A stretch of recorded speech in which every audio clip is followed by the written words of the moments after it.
Değerli Esport izleyenleri, EuroLeague'in ikinci haftasında Anadolu Efes Hapoel Tel Aviv karşılaşması öncesinde yanımızda çok sevdiğimiz değerli eski oyuncumuz Vasilije Micic var. Vasa, hello, how are you? Hi, great to be with you again. Yeah, I mean, with these microphones, as like the long sitting interview, we had it, I think, 5 years ago, something like that, in Efes Bağcılar. Yes. And right now, here we are in Podgorica, live. Yes. How are you? Good, thank you for How has it been asking. going? Great. EuroLeague started, so not much time to settle fully, but all these adjustments on the new team, new people were pretty well so far, and I mean, it's very weird feeling that I'm facing to my ex-team, but it's a professional life, and it is what it is. But so far, I'm okay. Getting back from that injury, feeling much better, healthy. Thank God that you're feeling good. And as you mentioned, you're going to play against your former team for the first time right after the NBA. It's going to be the second game, I mean, in EuroLeague, that against your former team. Not only you, Elijah Bryant, Donaturu. So the feeling must be mutual for three of you guys, but it's strange for the outsiders, for us, for Turkish people as well. It is true. I mean, usually I never check the calendar of the games. I just play the games, but the only game I was checking was Efes. Really? When we're going to face them, and I don't even know how to describe the feeling, but I just want to try to be as much as I can professional. Obviously, I have a huge emotion towards them and towards people over there. Not many teammates stay there right now, but Shane is the main character, of course, he's there. Always weird feeling to play against him. Even in Euro Champions, I felt very awkward, but it is what it is. Like, it's our job. So I don't know about Elijah and Otura. I don't think they had so much of a connection with the other people as I had. I'm talking about the people beside players. So the for staff. me, yeah, staff and also the workers over there. It's very, very unique moment, but we'll see. I'm very happy to see them all. Also the fans, but also isn't it interesting / weird to not play against your former team without the fans?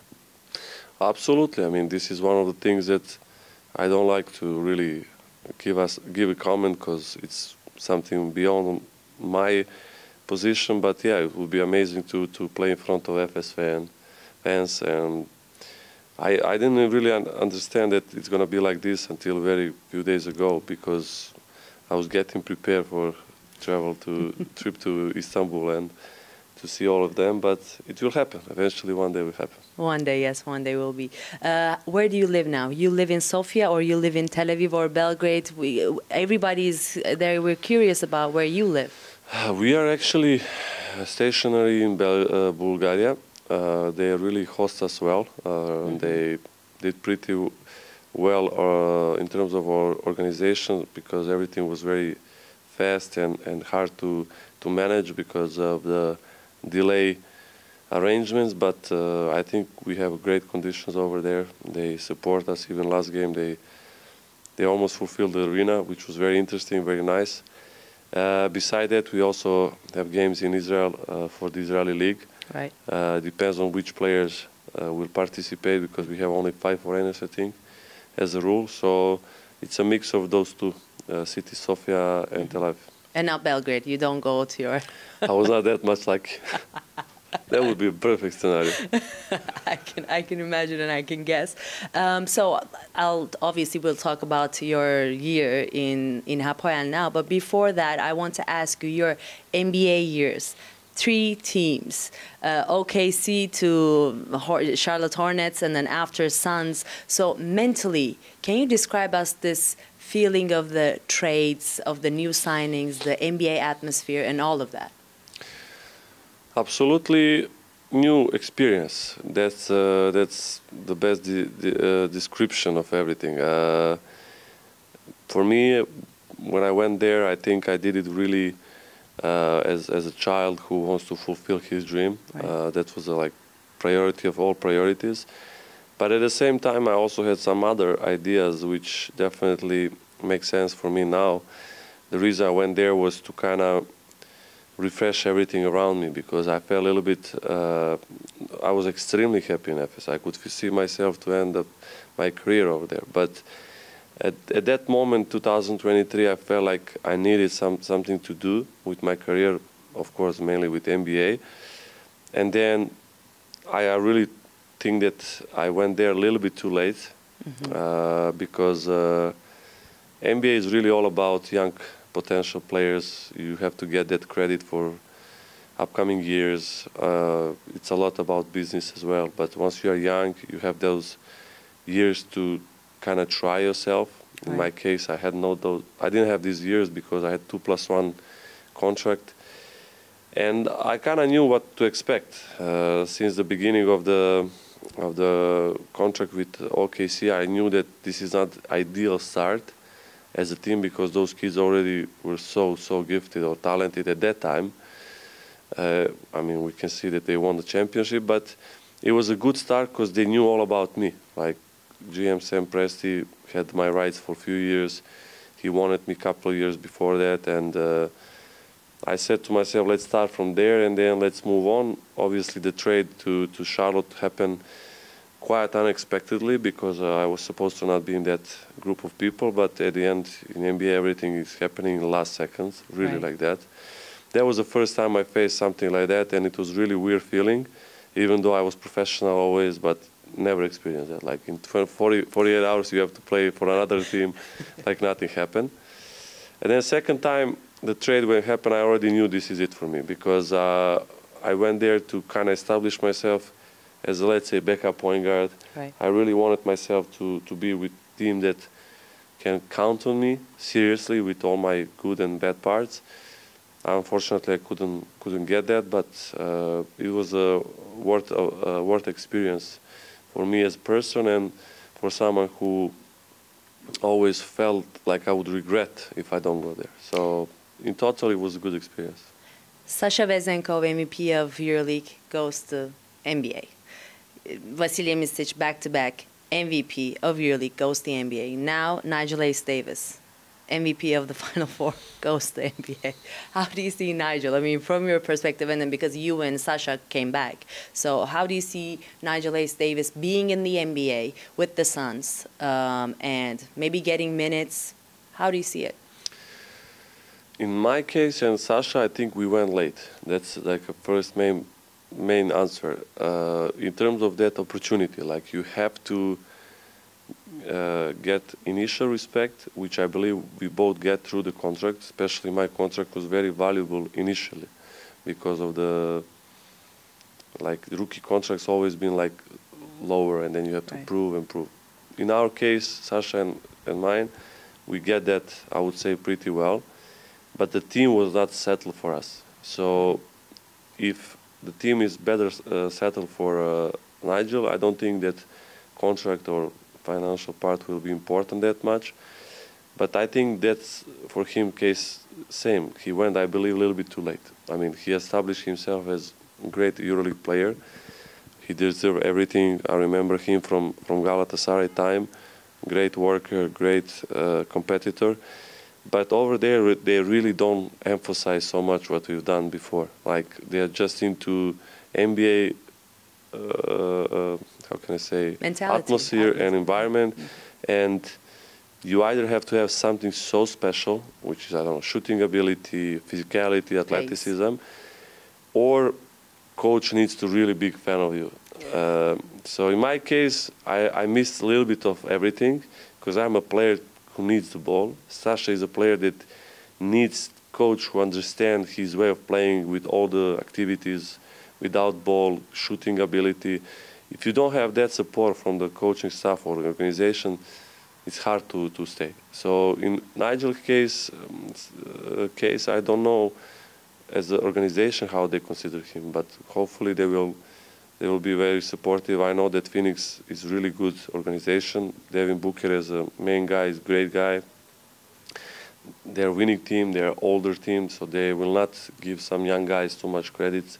They need to win right away, so I think it's going to be at least a solid environment. Yeah, I agree with you. And now we're coming to the point that I think for the good 2 weeks of the summer, Vasa, we were checking our phones, you know, like scrolling. Any news from Vasilije Micic? Any news from? Okay, he's going there. No, he's going there. No, probably he's signing there. Maybe 2 weeks or maybe more than 2 weeks. We were curious if you would come to Turkey, if you would go there, and then you chose to be in Hapoel Tel Aviv. And then after the decision, it was like the decision of the summer. People were creating the YouTube shows for that morning, that when we woke up, that you chose, Vasilije Micic chose the Hapoel. How come you chose Hapoel Tel Aviv?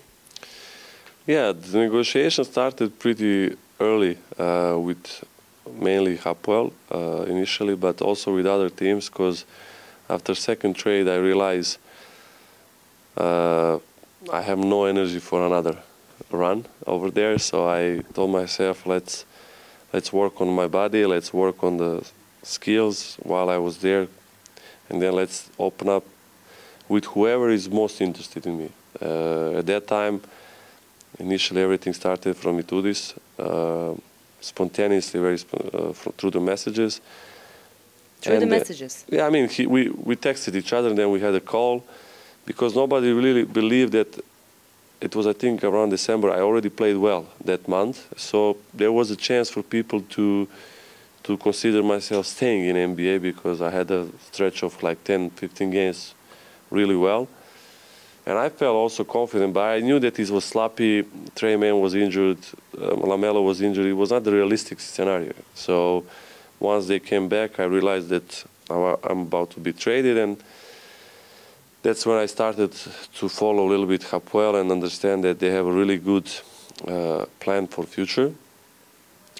But beside that, also I had other conversations with teams. I changed my agent in February with idea to do exactly how I want this time. Like, I wanted to do the way I felt is right, you know. And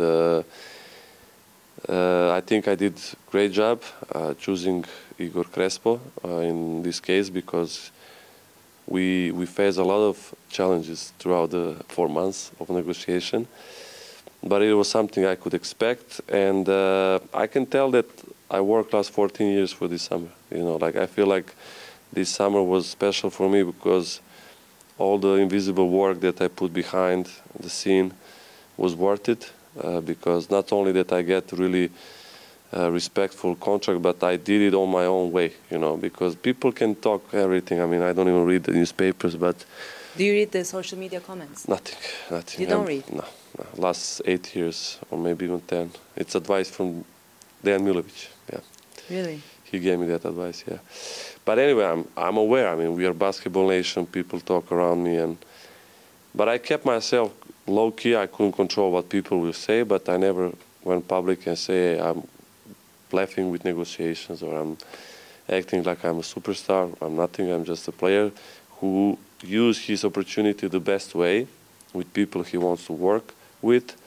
And that's why I was very, very happy when everything ends this way. Of course, in the meantime, there was serious desire to play with or to negotiate with Efes, because it's a huge love. It's a huge love from my side to them. But I understand the situation, I understand the position, and every other team had a really professional approach to me. And I think as someone who had a huge transition privately and professionally, I think I did my best this summer. And also Fenerbahce also talked to you, right, Vasa? Yeah, we had a serious talk at one moment. Obviously, they lost 2 important players, Nigel and Guduric, really, really big part of their team, even though I think they made a great team this time too. But at that time, I know Sharas, we worked together in Žalgiris. There was a mutual desire, but I think it was a little bit of chaotic, and it was hard for me to see myself over there because of FS. Of course, I respect people. It is just my nature, I cannot lie. But they were really professional to me. Obviously, previous champions, always good to know that they want you. but that was one moment, yeah. Yeah. I mean, I had to ask you these questions because I think people wanted to know and they want to hear from your own words about this, especially the Turkish fans. And now your coach is Dimitris Itoudis. The previous coach in EuroLeague was Ergin Ataman. What are the similarities and what are the different parts of those two coaches that now you work with and the past coach that you had back-to-back championship with? In general, I think I faced most of the best coaches in Europe throughout my career. Of course, I had Pešić in Bayern, I had Dejan Radonjić in Zvezda, I had Orhunene, I had Jaskevicius, I had Ataman, I had Ude Ivković in national team, Saša Đorđević in national team, Igor Kokoškov in national team.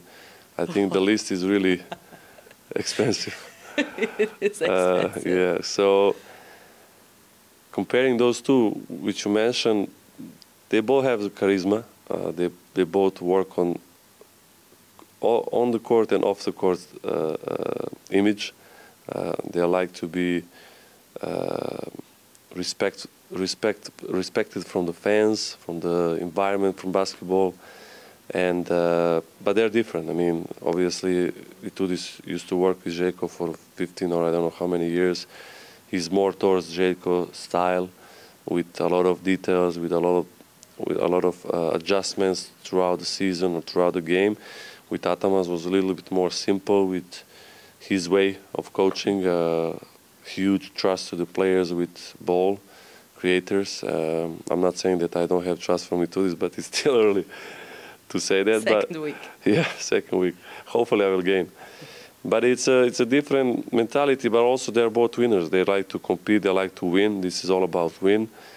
And I think him as a big part of Hapoel in general picture, it's a great step forward for upcoming years for the club, you know, because him as an established coach, as a well-known coach, winners, help team to get on the higher level quicker than maybe they would go throughout the years, together with the owner who recognized that as well, Ofer. So different profiles, but both coaches likes to be one of the main characters on the court and off the court.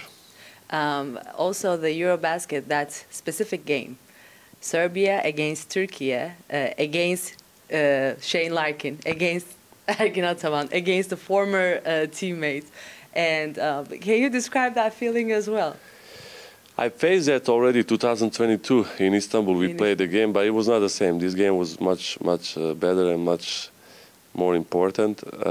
In my case, unfortunately, I didn't play many minutes, but I remember when I had last 3 minutes, Shane on me, I was like, what he likes to guard? I can't remember.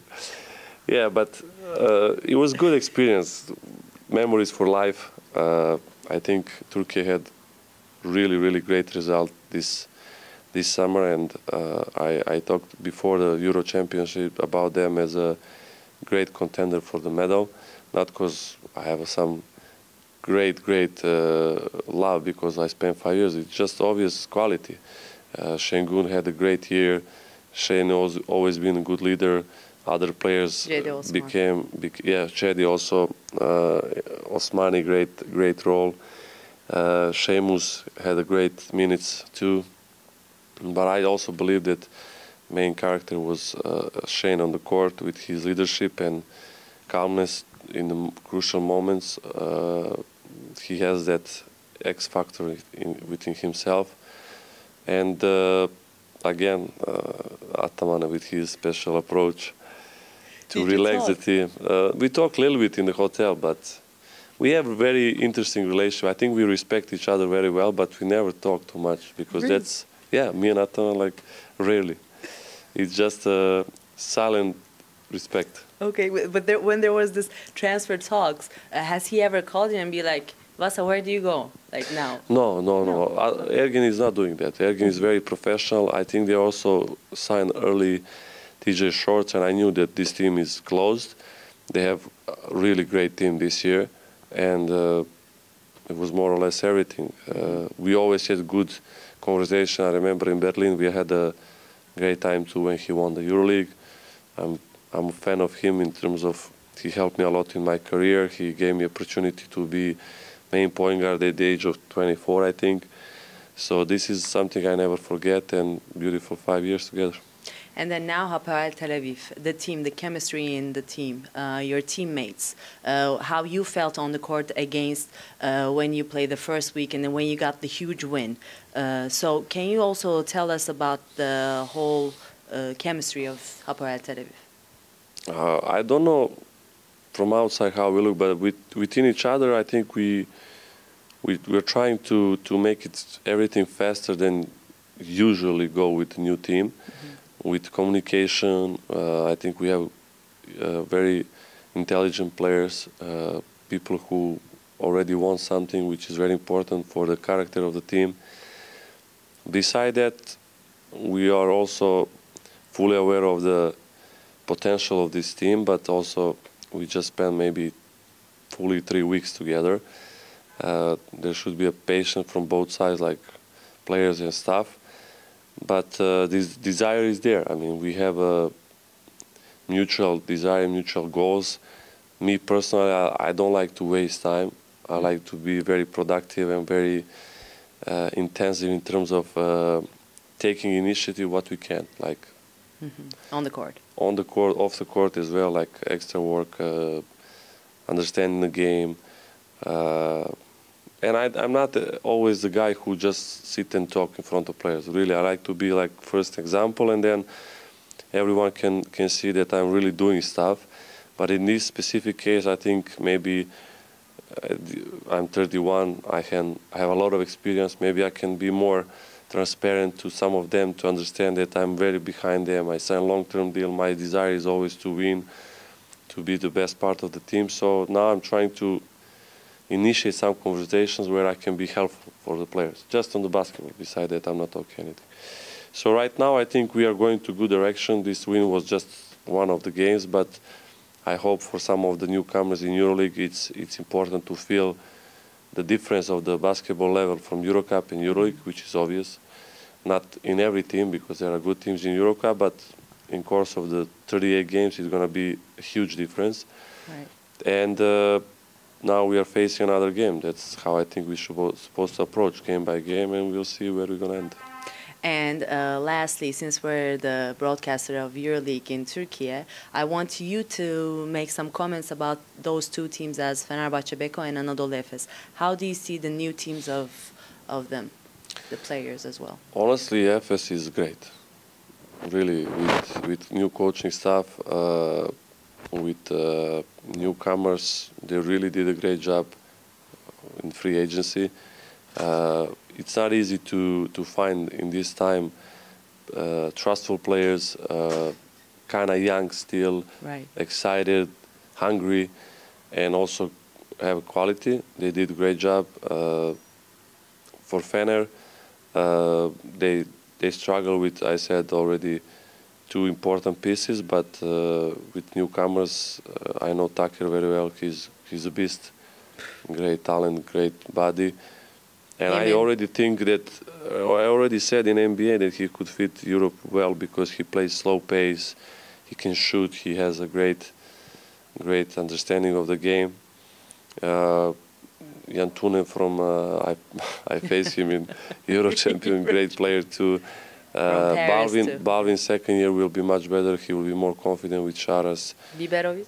Biberovic, great. I always liked this kid since he was 16. I don't know when I met him first time. I respect him a lot. But in general, with Sharas, you know, like he's so dedicated to basketball. He always strives for the highest goals. So there won't be a big change, I would say, throughout the year. So great two teams in EuroLeague. And since we're closing now our interview, the fans in Turkey, they were sad that you're not wearing one of the Turkish team's jersey. What would you like to tell them from throughout our microphones? No, Turkey will be always in my heart. I mean, I had 5 wonderful years in Istanbul. I went there for a single year. I stayed 5 years, which is example of mutual respect. We'll see. You never know what life brings to the table, but I wish nothing but the best for Thank that. you, Vasa. Thank you so much for the interview. Thank Good luck for the new season with your career. We'll be always following you. Thank you. Thank you. Thank you. Değerli esport izleyenleri, Vasilije Micic'e röportajımızı burada noktalıyoruz. Hoşça kalın.